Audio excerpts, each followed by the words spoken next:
എന്താണ് വശ്യം? നിരുപദ്രവകരമായ നിർദോഷകരമായ മാർഗത്തിൽ കൂടി മറ്റൊരാളെ ആകർഷിക്കൽ എന്ന അർത്ഥമാണ് വശ്യം എന്ന വാക്കുകൊണ്ട് ഉദ്ദേശിക്കുന്നത്. പണ്ട് കാലം തൊട്ടേ സ്വീകരിച്ചു പോരുന്ന വശീകരണം എന്ന വിധി ഋഷീശ്വരന്മാരാൽ ചിട്ടപ്പെടുത്തിയിട്ടുള്ളതും അനുഭവസിദ്ധീകരമായിട്ടുള്ളതുമാണ്. മന്ത്രപ്രയോഗങ്ങളിൽ പ്രാധാന്യം ധ്യാനത്തിനാകുന്നു. ധ്യാനവും പൂജയും മറ്റും കൂടാതെ തന്നെ മന്ത്രങ്ങൾ മാത്രം സമർപ്പണത്തോടെ ജപിച്ചാലും ഫലങ്ങൾ ലഭിക്കുമെന്നാണ് ആപദ്വാക്യം.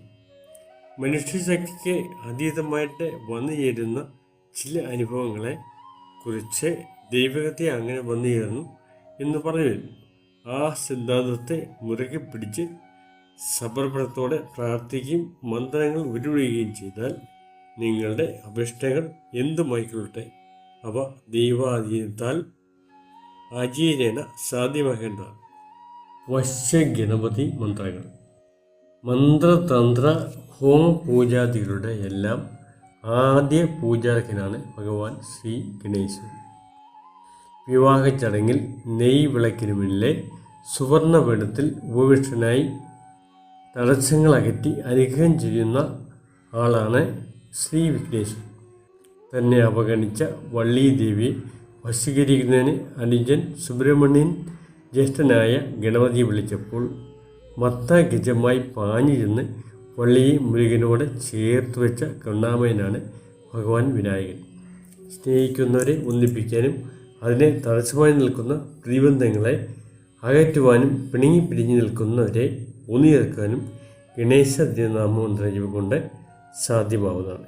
നിത്യേന ഭഗവാൻ ശ്രീ ഗണേശ്വരൻ്റെ തിരുമുമ്പിൽ സമർപ്പണത്തോടെ താഴെ കാണുന്ന മന്ത്രങ്ങൾ പ്രാർത്ഥിച്ചാൽ 108 ദിവസം കൊണ്ട് നിങ്ങളുടെ അഭിഷ്ടങ്ങൾ ഭഗവാൻ ഗണേശൻ സാധ്യമാക്കി തരുന്നതാണ്. വശ്യഗണപതി പൂജാമന്ത്രങ്ങൾ. ഓം മഹാഗണപതിയെ നമഃ. ഓം ഗജമുഖായ നമഃ. ഓം സ്കന്ദാഗ്രായ നമഃ. ഓം ശിവകുമാരായ നമഃ. ഓം പാർവതി നന്ദനായ നമഃ. ഓം വക്രതുണ്ടായ നമഃ. ഓം ലംബോദരായ നമഃ.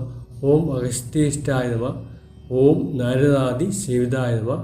ഓം വശ്യഗണപതിയെ നമഃ. ഓം ഇംഗിതപ്രദായകായ നമഃ. ഓം ഭക്തപ്രിയായ നമഃ. ഓം വിഘ്നേശ്വരായ നമഃ. ഓം പാരായ നമഃ. ഓം പരമേശ്വരായ നമഃ.